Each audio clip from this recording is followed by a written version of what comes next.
আমাদের বাড়িতে আজকে ধান কাটার জন্য বেশ কয়েকজন লোক নেওয়া হয়েছিল। সেজন্য ভোরবেলা থেকেই রান্নাবান্না শুরু করে দিয়েছি।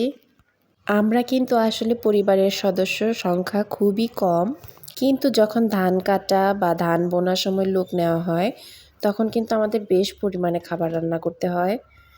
এই তো ধান কাটা শেষ হয়ে গেছে, এবার ধানগুলোকে পিটিয়ে বের করা হচ্ছে। এই শব্দটা আমার কাছে বেশ ভালো লাগে। আপনাদের কার কাছে এই রকম ধান পেটানোর শব্দ অনেক ভালো লাগে বলবেন। আমাদের গ্রামে এখনও সনাতন পদ্ধতিতে ধান বের করা হয়। সবার খাওয়া দাওয়া শেষ হয়ে যাওয়ার পর আমি খেতে বসেছি। বাড়িতে যে কোনো কাজের জন্য যখন বেশ কয়েকজন লোক নেওয়া হয় তখন তাদের জন্য অনেক বেশি পরিমাণে রান্না করা হয়। আমার কাছে কিন্তু সেই খাবারটা খেতে খুব ভালো লাগে। সবাই মিলে একসাথে বসে খাওয়ার মজাটাই আলাদা, সে যে কোনো কিছু দিয়েই খাবার হোক।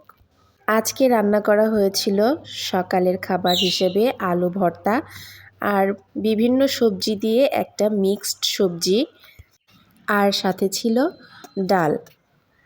বেশি সংখ্যক মানুষের জন্য রান্না করা হলে সকালের খাবার হিসেবে ভর্তা ভাজি ডালকেই ধরা হয়। ডাল দিয়ে ভাতটাকে মেখে ভর্তা দিয়ে মিশিয়ে খেতে যে সুস্বাদু একটা খাবার হয়, যে কোনো মাছ মাংসকেও এটা হার মানাতে বাধ্য। আপনাদের কার কার এরকম খাবার ভালো লাগে জানাবেন প্লিজ।